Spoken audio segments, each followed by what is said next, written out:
Hola, ¿qué tal? Muy buenos días y bienvenidos a la primera edición de las noticias aquí en TV Ciudad. ¿Cómo andás, Josema? ¿Qué tal, Pilar? Buen día, el saludo para todos. Esto es MBD Noticias. Linda la mañana, ¿eh? Hermosa. Linda, está Aprovechemos fresquita, pero muy porque agradable. parece que se corta. Viene el otoño en breve, ¿eh? Sí, en un rato vamos a estar repasando los datos de clima. Gracias por acompañarnos como todos los días. Bueno, mucha gente me ha comentado qué bien suena la cortina de MBD Noticias, ¿no? Es preciosa, la verdad que sí. Me dan ganas de mover un poquito. Sí. En la previa baila, Pilar. Bueno, señores, hay mucha información para compartir con ustedes. Ya les adelanto que en un ratito acá en la mañana de TV Ciudad vamos a tener una especie de mini debate. ¿Por qué no decirlo? Con los tiempos acotados, pero el móvil nos va a traer información sobre el sí y sobre el no. Exactamente. Pero ¿qué te parece, Josema, si vamos a ver antes de contarles lo que viene? Repasamos cómo va a estar el día para que ustedes se vayan preparando si están a punto de salir de sus hogares.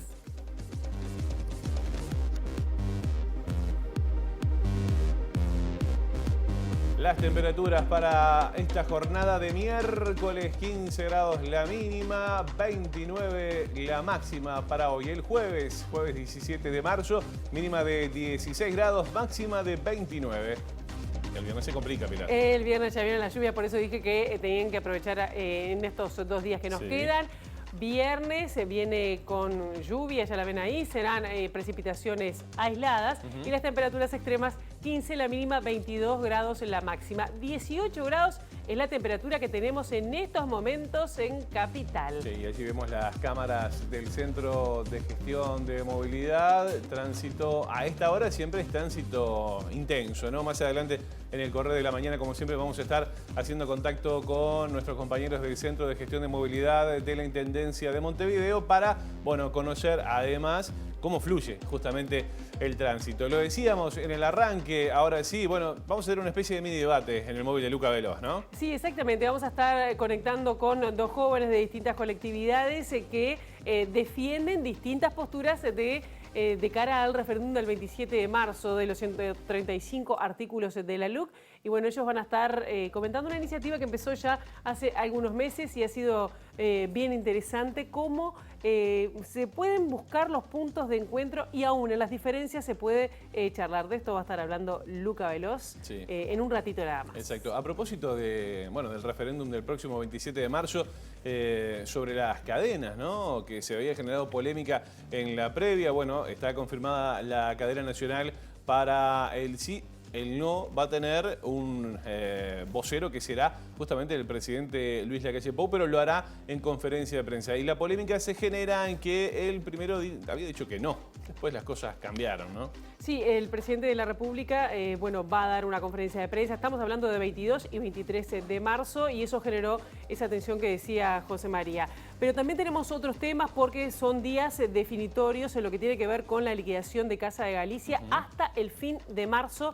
El último día de marzo se va a cerrar definitivamente Casa de Galicia. Exacto, y hay negociaciones en curso. Hay negociaciones en ese marco. Además, las autoridades estuvieron ayer en el Parlamento Nacional, autoridades de ACE y también del Ministerio de Salud Pública concurrieron en la tarde del martes a la Comisión de Salud de Diputados en el anexo del Palacio Legislativo para tratar varios asuntos. Como decía Pilar, el 1 de abril van a comenzar a ejercer sus tareas los médicos que, bueno, se van de Casa de Galicia en diferentes mutualistas que ya han sido seleccionados. Eso será a partir del 1 de abril y luego, bueno, vamos a estar ampliando estas y otras informaciones. Exactamente, también vamos a estar hablando sobre la remodelación del Teatro de Punta de Rieles, pero no vamos a adelantar mucho más porque, bueno, les vamos a contar bien de qué viene esta remodelación en inauguración de obras, además en el marco del presupuesto participativo. Exacto. Vamos a abrir también el capítulo internacional, nos vamos a ir a Chile porque en las últimas horas se registró un atentado contra la ministra del Interior. Atacaron la comitiva que integraba justamente la jerarca durante la visita a la Araucanía. Algunos de los temas que vamos a estar analizando hasta las 8:30 aquí en la primera edición de MBD Noticias. ¿Qué te parece si abrimos ya la primera ventana de MBD Noticias? Y bueno, abrimos en un rato, si le parece. Bueno, y vamos a hacer el contacto con Luca, que Luca ya está en viaje para ese móvil. Nos dice Voltano, ¿no? Es verdad. Sí. Les contamos, como decíamos recién, que hubo intensas negociaciones en los últimos días. Ayer estuvo el sindicato médico en el Ministerio de Trabajo, representantes de los médicos además en Casa de Galicia para tratar de llegar a un acuerdo sobre la distribución de quienes trabajaban allí, de quienes están trabajando todavía hasta fin de marzo. Hoy le toca el turno a los funcionarios no médicos, personal no médico de Casa de Galicia, para ver cómo también es esa distribución, si van a seguro de paro, si ya vuelven a otros sanatorios. Recordemos que los socios, todo lo que es la masa social, se distribuirá en 4 mutualistas. Exacto. Y ayer estuvo el ministro de Salud justamente para hablar de este tema, contó cómo son los pasos que van a seguir y que el 1 de abril va a estar definitivamente cerrada, solamente va a quedar abierto lo que tiene que ver con con el centro de atención altamente especializada. Los IMAE, exactamente. Allí estamos viendo imágenes de las movilizaciones que han realizado los funcionarios y funcionarias, además del movimiento de usuarias y usuarios de Casa de Galicia. Han estado movilizándose. Incluso hay alguna diferencia que se ha gestado en lo que tiene que ver con la masa social y también a nivel de sindicatos. Tema que vamos a estar también ampliando en un rato nada más. Vamos a hacer contacto, si no me equivoco, ya vamos a hacer contacto con la presidenta del Sindicato Médico del Uruguay, Zaida Arteta. Bueno, para hacer una actualización y ver cuáles son las expectativas que tienen a propósito de lo que está ocurriendo. Zaida, ¿qué tal? Muy buenos días. Bienvenida a MBD Noticias. Buen día, ¿cómo están? ¿Qué tal, Zaida? ¿Hubo avances en la negociación ayer con el Ministerio de Trabajo respecto a la distribución de personal médico? Mirá, nosotros fuimos con la propuesta que está aprobada por la Asamblea del Gremio Médico de Casa de Galicia, donde estamos tratando de lograr que el 100% de los trabajadores médicos queden con una fuente laboral. La Asamblea, a la vez que aprueba esa propuesta, que fue aprobada hace más de un mes ya y que venimos trabajando con el Ministerio de Trabajo y las empresas para eso, también aprobó una serie de criterios de priorización de quienes, porque tienen, por ejemplo, exclusividad o porque tienen hijos menores o porque son madres jefas de hogar o cosas por el estilo, que el gremio también votó que sean una prioridad en el momento de la redistribución, porque también redistribuir aproximadamente 600 médicos, obviamente uno no lo puede hacer en 24 horas y por tanto, porque hay que encontrar el lugar del trabajo, etcétera, no es tan simple, o sea que si lleva un proceso, tener ese tipo de priorización. Con esos criterios es que fuimos a plantear al Poder Ejecutivo y a las empresas que representan a las 5 mutualistas que absorbieron socios de Casa de Galicia, la forma, ¿no? Y los criterios, un poco de cómo hacer esa distribución. Las empresas nos respondieron que ellas, en principio, lo que pretenden es ver cuáles son las necesidades asistenciales de cada empresa. Si a tal empresa fueron 1000 niños, bueno, ¿cuántos pediatras se necesitan o médicos de familia, etcétera, no? O sea, ver un poco eso, nos lo van a traer para el día jueves y también nosotros para el día jueves un poco le vamos a mostrar y eso, la disponibilidad de horas, especialidades, y en eso haremos un cruce, ¿no? entre las necesidades y la priorización.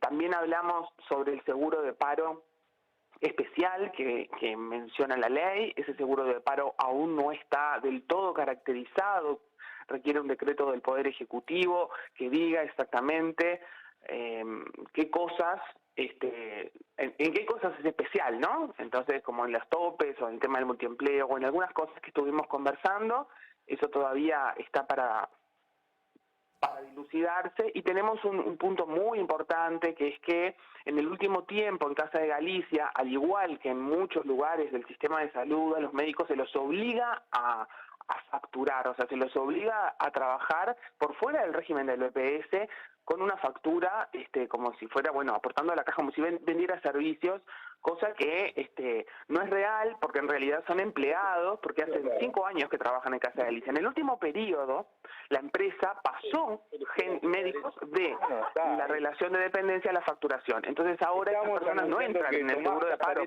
por la ley, obviamente. Entonces, en realidad, eso es otro tema importantísimo que tenemos que resolver, cómo hacer para redistribuir a las personas y además ver si alguno queda algún periodo puente sin la fuente laboral, ver de qué forma podemos ingresarlos al subsidio. Zaida, en el final te consulto, ¿de cuántos funcionarios estamos hablando? Y bueno, ¿qué expectativas tienen? Porque bueno, se está intentando que el 100% de la masa funcional, de funcionarios justamente, siga con su empleo. Te pido en 30 segundos cuántos funcionarios son y qué expectativas tienen sobre ese porcentaje. En la planilla del BPS hay 840 más o menos, pero algunas personas que no estaban trabajando el último tiempo y la ley marca que no estarían. Y con intención de redistribuirse serían unas 700, alrededor de 700, y la expectativa nuestra es poder dejar con fuente laboral a todas las personas, porque imagínense que estuvieron trabajando sin cobrar varios meses durante la pandemia. O sea, realmente decirles ahora, no, y ahora a veces, ¿no? Con la incertidumbre del salario a fin de mes, desde hace 2 años, 3 años. Entonces, nos parece que todos tienen que tener el trabajo por una cuestión lógica, ¿no? Sí. Bien, Zaida Arteta, muchísimas gracias y nos estamos reencontrando capaz que el jueves para ver si hay novedades respecto a esta situación laboral del personal médico. Gracias. No, gracias a ustedes. Muy bien, bueno, allí pasaba entonces la presidenta del Sindicato Médico del Uruguay, Zaida Arteta, y de ese contacto nos vamos a exteriores porque ya está Luca Veloz y está acompañado en su móvil. Luca, muy buenos días, bienvenido. Buenos días, José María. Buenos días también para Pilar. Como ya lo anunciaron ustedes, aquí de cara al 27 de marzo, esta fecha donde los uruguayos van a tener que decidir sobre 135 artículos de la ley de urgente consideración, si los anulan o los reafirman. Quisimos tener un debate diferente en esta mañana, un debate de jóvenes, y estamos con Julieta Zidane, representante de los jóvenes por el sí, y Tomás Casareto, integrante de los jóvenes por el no. Y bueno, Julieta, ¿por qué la gente tiene que anular estos 135 artículos? Bueno, primero que nada, buenos días y muchas gracias.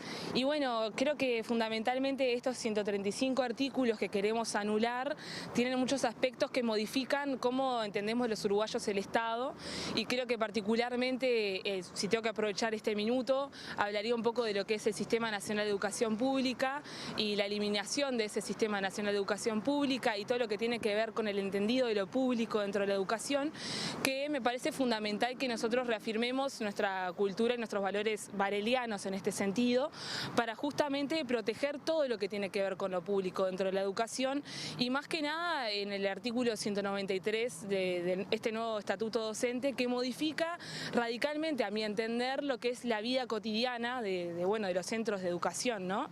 Después, por otro lado, me parece que en cuestiones que tienen que ver con la seguridad, apuntan a un entendido de la seguridad un poco más punitivo de lo que nosotros creemos que se puede modificar la seguridad pública, entendiendo que que en realidad la mejor calidad de vida de los uruguayos, una mejor convivencia, va más por el lado de fomentar la cultura, la educación, de trabajo social, y en un momento donde en realidad lo que nosotros vemos, que además de este articulado que propone de aumento de penas, de nuevas posibilidades de delito, etcétera, etcétera, creemos que también va de la mano de un retroceso a nivel de territorio, por ejemplo, con la eliminación de los OCAT y un montón de programas que hacían que tiene que ver con todo lo que tiene que ver la seguridad pública.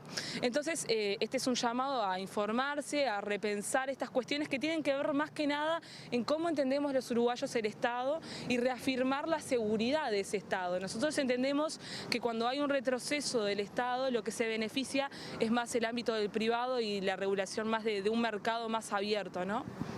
Muchísimas gracias a Julieta Zidane. Tomás Casareto, integrante del Partido Nacional de la Juventud. Bueno, Julieta centró en seguridad y educación parte de estos 135 artículos. Sí, en realidad yo creo que excede un poco a lo que refiere al Estado, va más bien en dos visiones de país. Una visión que realmente a través de esta ley se cree en el Uruguay, se cree en los uruguayos, se cree en nuestro país. Y la realidad es que esta ley ya empezó a tener efectos. Y Julieta, por ejemplo, hablaba del tema de la seguridad. Bueno, se es duro con los delincuentes, se suben los delitos en el sentido de las penas. Sí, naturalmente que sí. Y es lo que la gente votó en 2019.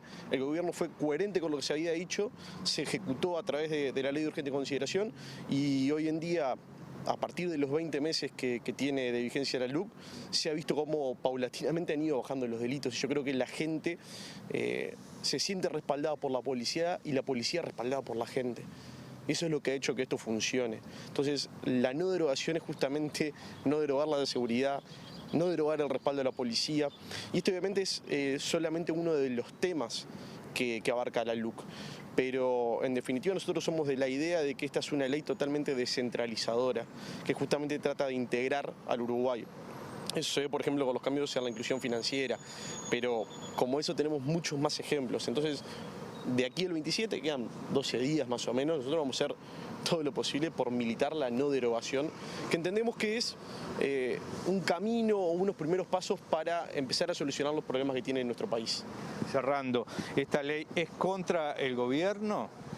Bueno, Esta derogación, esta anulación. Hay gente que capaz que tiene esa idea. Nosotros vamos a defender la no derogación en la línea del articulado, lo que no quita que si se pone a hablar del gobierno vamos a defender un gobierno que cuidó a la gente en la pandemia, que consiguió las vacunas, que está logrando que baje el desempleo, que baje la informalidad, que baje la pobreza infantil. Viene un poco de la mano, la ley de urgente consideración es la herramienta que tiene el gobierno para cumplir lo que se comprometió en la campaña electoral. ¿Esto es sobre el gobierno? ¿Sobre la gestión de gobierno? No, yo creo que no tiene que ver con juzgar a un gobierno, no, eso se va a laudar en otro momento. Y además porque creo que nosotros tenemos que poner el foco en otro lado. No puede ser que cuando el pueblo uruguayo se organiza y se manifiesta contra algo, no es en contra de la autoestima de un presidente o de un gobierno, sino que justamente, o sea, el movimiento sindical, estudiantil, las organizaciones sociales en Uruguay siempre se han manifestado por lo que entienden justo esté el gobierno que esté. Entonces, en ese sentido, y quería decir algo sobre la inclusión financiera, que también me gustaría resaltar, que me parece que una de las cosas que son importantes por lo cual hay que derogar estos artículos es justamente la libertad supuesta del pago en efectivo o no de los salarios, que justamente en realidad estaba contemplado dentro de la ley de inclusión financiera a las poblaciones que tenían los pueblos de menos de 2.000 personas en el mismo, así que eso ya estaba contemplado. Julieta nos metió ahí una de más, pero les agradecemos y bueno, seguramente de aquí al 27 de marzo vamos a tener que volver con ellos para seguir profundizando sobre esta jornada electoral, donde se van a decidir si se anulan o no los 135 artículos de la ley de urgente consideración. Está muy bien. Metió una de más, pero igual siempre hay un derecho a réplica, así que la pueden seguir debatiendo por allí. Muy interesante, voces jóvenes, y además un debate a esta hora, cuando son las 8:20 de la mañana. Bien, la verdad que felicitaciones para ellos, también agradecemos el trabajo a Luca Veloz y nosotros acá de Piso seguimos con otras informaciones. Sí, porque se reunió este martes la Comisión Interamericana de Derechos Humanos de la Organización de Estados Americanos, la OEA, para analizar la situación de las personas afrodescendientes en Uruguay y lo hizo además a pedido de este colectivo.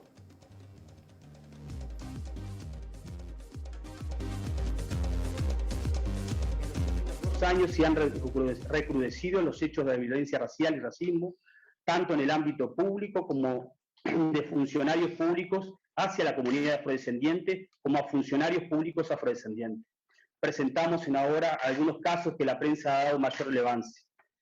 El caso de Débora Rodríguez, deportista uruguaya de alta competición y que es parte de la Delegación Olímpica de Uruguay. Esta ha sufrido agresiones en el marco de un espectáculo deportivo y su caso no ha pasado a mayores. Bueno, esta fue la primera audiencia que trató el tema en 10 años. La Coordinadora Nacional afro-uruguaya hizo, entre otras cosas, planteos referidos a la falta de implementación del país, bueno, justamente de la Convención contra el racismo y la situación desfavorable de estas personas. Era lo que escuchábamos allí, parte de lo que fue esta audiencia. Sí, y ahora vamos a tomar contacto con Orlando Rivero, de la coordinadora afro-uruguaya de nuestro país, para profundizar un poco más sobre cuáles fueron los planteos. Orlando, bienvenido, buenos días. Hola, buenos días, muchas gracias por la invitación.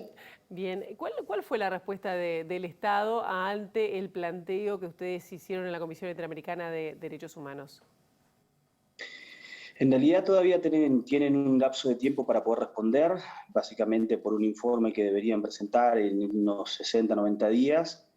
Eso permitirá al Estado explayarse un poco más. Hasta el día de hoy lo que se ha demostrado, en la audiencia un poco quedó marcado, la falta de existencia de política pública y fundamentalmente de la acción activa del gobierno para poder desarrollar algunas acciones que mejoren la calidad de vida de la población afrodescendiente. Para nosotros es muy importante eso porque entendemos y que en realidad también pedimos que se declare la emergencia social, teniendo en cuenta los índices que de alguna manera se vienen dando desde hace unos años y que después de la pandemia y en el proceso de la pandemia se han marcado muy específicamente en pobreza en infancia, la situación de la problemática a nivel del empleo, cuestiones que tienen que ver con el ingreso y que no nos permiten a nosotros mantener una vida decorosa, teniendo en cuenta la situación de ingreso que de alguna manera tiene la población afrodescendiente, más allá de que tengamos un nivel educativo más alto o más bajo, es siempre mucho menor los ingresos que tenemos, y ahí también el hecho lo otro que influye mucho, que tiene que ver con el racismo y la discriminación racial. Un poco ustedes pasaban una de las partes de los casos que nosotros veníamos a hablar. En estos últimos 2 años se recrudeció y hay más de 12 casos que en realidad se han tenido presión pública, pero hay muchos más que todavía no han sido tratados y que, teniendo en cuenta que no hay mecanismos, no han sido ni siquiera tratados por el sistema judicial. Orlando, aprovecho para preguntarte, ¿por qué no se instala, no se implementa esta convención contra el racismo? ¿Es un tema de voluntad política quizás? ¿Por dónde pasa? Probablemente tiene que ver con eso mismo, ¿no? Omisión y la falta de voluntad política para implementar algo que el propio Estado ya firmó desde el 2017, ya vamos al 5º año en el cual se ratificó, fue firmado en el Parlamento, se creó una ley para que eso de alguna manera tuviera actividad a nivel doméstico, y hasta el día de hoy seguimos en lo mismo, no ha evolucionado de ninguna manera. El Estado uruguayo debería designar a una institución que se encargaría de desarrollar a nivel doméstico esta convención, armonizarla con las normativas nacionales y desde ahí empezar a generar acciones que después estén vinculadas a las políticas de gobierno que se quieran llevar. Esa es una de las contestaciones que hasta el día de hoy tenemos, todavía no se ha avanzado y que hay una voluntad supuesta para que esto se realice, pero todavía no ha pasado, por ahora ni siquiera hemos tenido contacto. Orlando Rivero, muchísimas gracias por estos minutos para MBD Noticias y, 60 días, si no entendí mal, tiene el gobierno para responder a algunas de las cuestiones que ustedes plantearon en la Comisión Interamericana de Derechos Humanos. Gracias. Bueno, muchísimas gracias y buen día. Buenos días. Bueno, muy bien, así las cosas. Vamos a hacer una breve pausa en MBD Noticias. Antes nos vamos viendo cómo está la ciudad a través de las cámaras del Centro de Gestión de Movilidad. Pónchela nomás y ahí está, Así late la ciudad a esta hora cuando pasan 22 minutos de las 8 de la mañana. 18 grados la temperatura en la capital.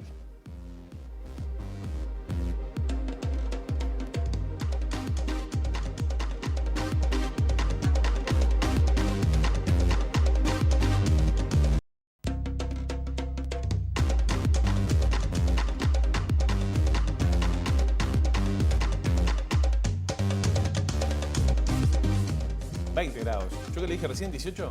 18, 20 grados, 26 minutos ya pasaron de las 8. Sí. Bueno, es dinámico, eso es como el fútbol. También es dinámico el tema precios, que lamentablemente siguen subiendo y el bolsillo lo siente. Hemos dicho, les hemos comentado en los últimos días que, bueno, ustedes saben, 7 aumentos de combustible en 2 años de gobierno. Ayer aumentó la harina. Incluso, le voy a contar, hay una panadería cerca del canal, que había una promo. 140 pesos, los 12 bizcochos, ahora sale 145. Sube todo, a veces son los sueldos, pero bueno, esos son otros Pérez. Le quiero decir, a propósito del aumento de precios, hay previsiones o por lo menos alguna iniciativa desde el gobierno para intentar frenar estas subas. Sí, de esto se refirió justamente el presidente de la República, Luis Lacalle Pou, quien hizo declaraciones ayer con motivo de la inauguración de la Expo Activa en el departamento de Soriano. Dijo que va a haber un acuerdo, aunque no le gustaba el nombre. Yo no le quiero llamar acuerdo de precios. Yo no le he puesto un nombre, pero sí la sensibilidad suficiente de aquellos que están en alguna explotación, en alguna actividad comercial que está en auge y al mismo tiempo ellos mismos están obligados a tener precios más altos porque la materia prima crece. Entonces todos entender que estamos en un momento muy difícil, muy volátil y lo que se puede hacer por parte del gobierno y lo que se puede hacer por parte del sector privado para sostener los precios de los productos de la canasta básica, lo vamos a hacer entre todos. Bueno, esto pasaba ayer en la inauguración de la Expo Activa. A propósito, en esa rueda de prensa le hicieron varias consultas al presidente Luis Lacalle Pou y a propósito de esto le preguntaron qué tipo de acuerdos y en qué sectores se harían estos y esto fue lo que contestó. Hay conversaciones bastante firmes con aquellas personas que de alguna manera están en la venta de determinados productos y la producción de determinados productos de la canasta básica, así que ya en cualquier momento van a tener noticias sobre algunos precios de algunos insumos fundamentales.